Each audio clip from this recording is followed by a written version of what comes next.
Polres Situbondo memberikan klarifikasi terkait insiden penganiayaan yang melibatkan salah satu anggotanya terhadap seorang pengemudi ojek online, ojol, pada Kamis, 23 April 2026. Pihak kepolisian menegaskan bahwa meskipun kedua belah pihak telah berdamai secara kekeluargaan, proses internal kepolisian tetap berjalan bagi oknum tersebut.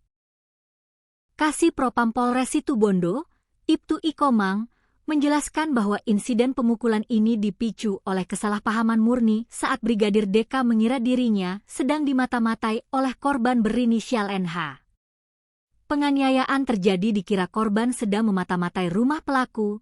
Ini murni kesalahpahaman, ungkap Ibtu Ikomang, Sabtu, 25 April 2026. Peristiwa tersebut bermula pada Kamis dini hari saat NH mengantarkan seorang penumpang wanita berinisial A ke rumah Brigadir DK di Kecamatan Mangaran. Tanpa izin, penumpang wanita tersebut memanjat pagar dan masuk melalui pintu dapur, sementara NH menunggu di luar rumah. Brigadir DK yang sedang tidur terbangun dan terkejut mendapati orang asing masuk ke rumahnya. Ia kemudian mengusir wanita tersebut hingga terjadi cekcok di luar rumah.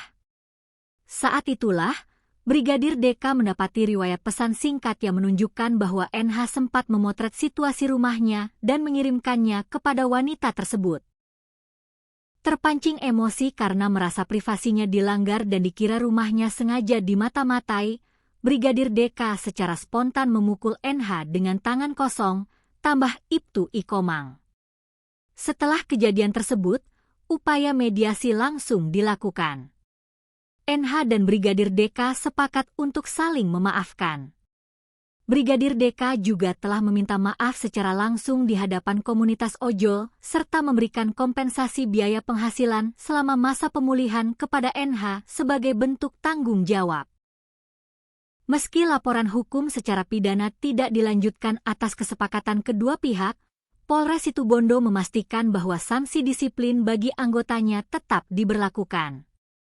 Meski proses hukum berhenti namun proses internal Polri dilanjut, tegasnya.